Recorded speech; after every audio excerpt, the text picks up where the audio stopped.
Thanks. And it's great to have with us a very special guest. First of all, our thoughts and prayers continue to be with those in Alberta. Southern Alberta, of course, the flooding continues to just be a terrible cleanup time. That is going to be a difficult time for many to get over that. And also we want to keep praying for those in the town of Lac-Mégantic, Quebec, who are still reeling from the unimaginable horror of the train derailment and explosion, with now as many as 60 feared dead in that small town, much of which was destroyed. And unless you've been there, it's hard to imagine what so many are going through in various parts of the world where tragedy strikes. The man joining me now is no stranger to being on the scene in the aftermath of disasters. Jeff Nene is the national spokesperson for Convoy of Hope, based in Springfield, Missouri, but often deployed all over the globe. I spent some time with Jeff recently in Oklahoma City just after the deadly EF5 tornado flattened over 1,100 homes and took many lives. Jeff, thanks for coming to give us an update. Oh, thank you for being here, or letting me be here. Now, Jeff, give a kind of the big picture of the Convoy of Hope, because you're global. We really are. We've been in 110 different countries now. We've worked in the U.S. We've worked in 48 of our 50 states. Really responded to major disasters all over the world. And in addition to that, we feed about 125,000 children every school day and hold community outreach events all over the U.S. every weekend through the summer months. Such a tremendous work, and it was a privilege to partner with you in Oklahoma specifically. Mm-hmm. So take us back and just, we'll see some visuals on the screen, but just remind us of all that took place there. Well, it was so weird because it happened in May, the same month that 2 years earlier a massive tornado had hit Joplin, Missouri, and they were very similar yet very different. We saw huge devastation. I mean, a swath nearly a mile wide of homes that were just leveled. Nothing recognizable, cars on top of cars, buildings just literally looked like they had exploded. And yet the one thing that was constant is people's need for hope. And that's what we really try to bring to a community when we respond to a disaster. We get the local church involved. All of our volunteers come from churches in that surrounding community, and then sometimes from a little further away.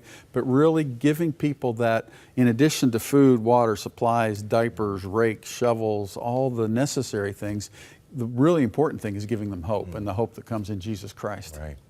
Now, Jeff, I was privileged to be there with you. Mm-hmm. You spent a lot of time with me and our crew as we came down with the camera to capture some images. But you and your team were there like the day after the tornado. Your mobile command center came into a church parking lot, yeah, set up, and started working from there.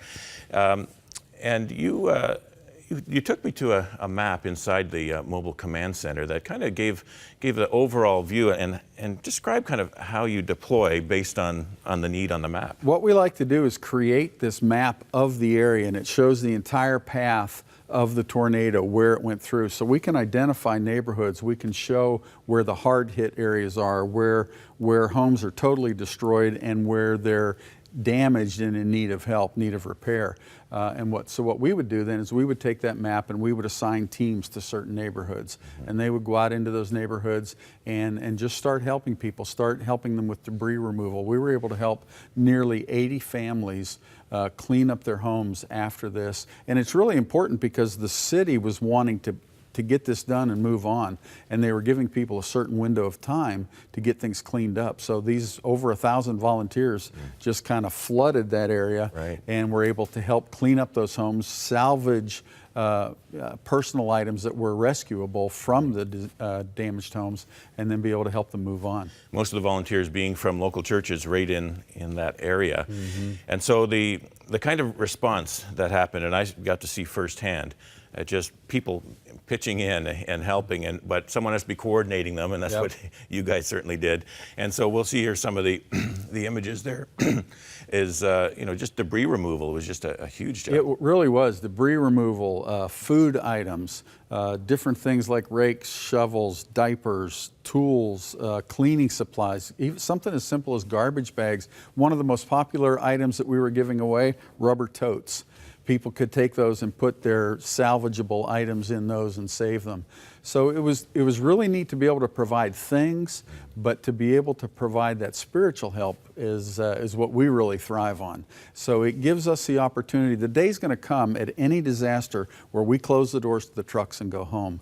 But people need a connecting point. People that have gone through something like that want to connect. And what better vehicle than the local church? So that's what we try to do, is tie those in need of hope to people that can introduce them to hope.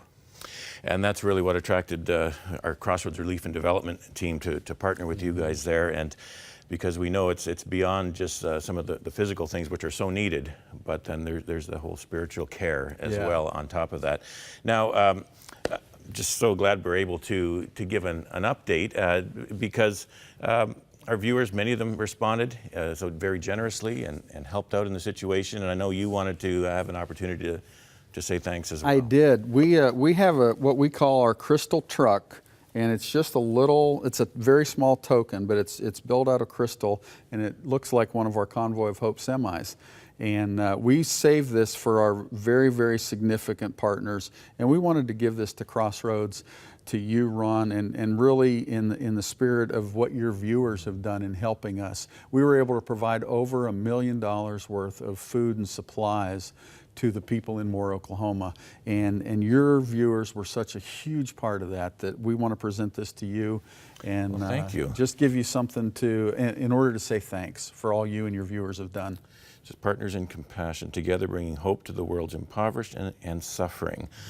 And so thank you so much for this. And I know our viewers appreciate hearing from you because it's been a while. It's been almost a couple months now since May 20th when that hit. And it's great to report back on what the organization has been able to do, but more importantly, what God was able to do in the hearts of many people affected there. Jeff, thank you so much. Thank you. Keep up the great work. Thanks. All right.